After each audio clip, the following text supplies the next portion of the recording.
Did you notice we did this the other day? My butt is like a shelf on top of her. We're like puzzle pieces. It's like a perfect puzzle. We're a perfect puzzle piece. Now, with that said, Yes. I look like an Amazon woman. I know, and I'm standing on a piece of the bike too to make me a little bit taller. I'm only 5'8", but in a lot of the videos, I think I look like I'm 6 feet tall next to you. Well, and I'm only 5'0". Which we've talked about is almost legally a midget. It is almost, because I Googled Nothing it. wrong with midgets, though. No. Yeah, it's really cool. No, my brother was making fun of me, and he was like, "Man, you're almost like a midget." And I said, "I'm gonna Google He's not that tall. what the legal height is, and Yeah. I'm just a couple inches above it." You're cute. So I miss out on all the benefits of the midget world. I know, but I'm also not an Amazon, so let's talk about that. Not that there's anything wrong with Oh, Amazon. she totally is. We're so gonna get a lot of phone calls after this one. So, anyways, let's move right on. I think we're politically incorrect. You think? We never are. Hey, question of the week comes from Stephanie Sweeney, and I apologize. I don't know where she's from. But it's a cute name. We like it. It's cute. Did you know the baseball player named Mike Sweeney? Have you ever heard of Mike Sweeney? My kids have a heyday with that one, Mike Sweeney.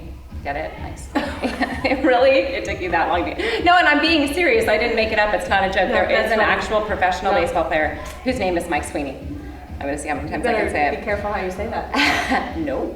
How do you use cadence? How do you use a cadence meter with your workouts? What is the general rule of thumb regarding RPMs? Okay. Are we going to cover the rule of thumb? No, we're not going to cover the rule of thumb, not today. You can Google what the rule of thumb means. That's interesting. So anyways, we actually don't have cadence monitors on our all the bikes in the studio. We do have one on the instructors' bikes. Most of the instructors know the RPMs well enough to not even have to use one, but they can call out about what cadence we're really riding at. Who is it, Heavy? It's a reminder. Oh, okay. Anyway, so we generally will be going between 60 and maybe 110 RPMs. If you go faster than that, you probably don't have resistance on. So anything slower than 60 might indicate that you have too much resistance on, and it might not be great for your knees. So if you are using a cadence monitor at home or a cadence sensor, which you can get for most bikes, you generally will want to stay between 60 and 110 RPMs. As long as you're riding with power and can go faster than that, go for it, okay? But yeah, so that's the general answer on that one.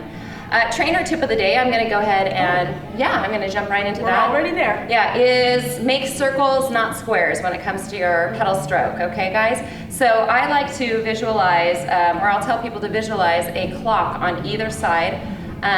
Like when you're sitting here, I have it, I might as well use it, right? Yes, Here, because I have that. on jeans and flip-flops. Okay, so good resistance, whoever was riding here.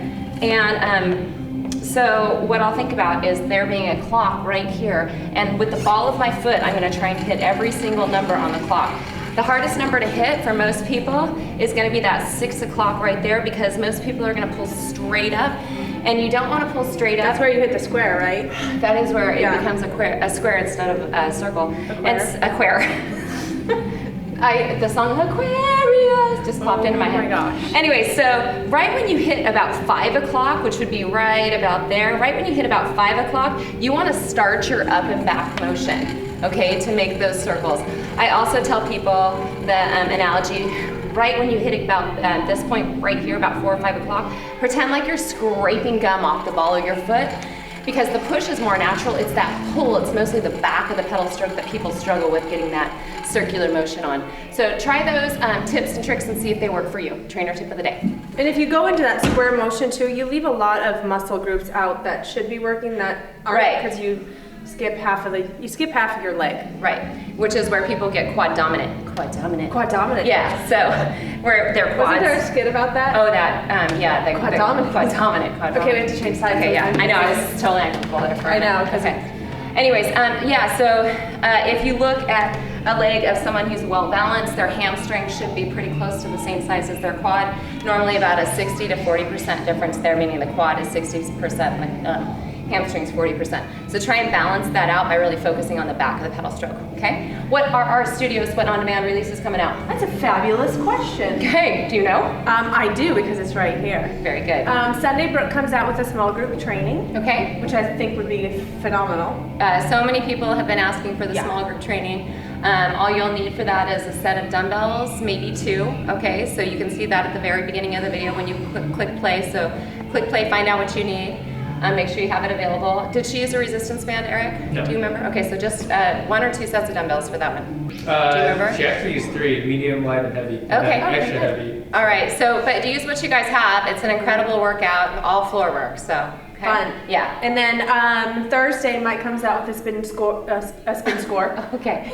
a spin core, which is downloadable. And don't be afraid to take a spin core if you're the one that goes for straight up spins, guys. Spin core is just straight up spin with a little bit of abs, okay? So, I mean, is there anyone out there that doesn't want to do a little bit of ab work? No, mine are perfect. Depends on the day. I don't need to do any abs. What? No. Depends on the day. Anyway, so, and that's downloadable. So It that's is downloadable, and you guys love Mike, so do it. I think he's filming that today. Yeah. Yes, he is. Awesome. All right, you guys, that's all we have for you. Have a wonderful week. Many of you on spring break this week. Enjoy. Yay, Okay. bye.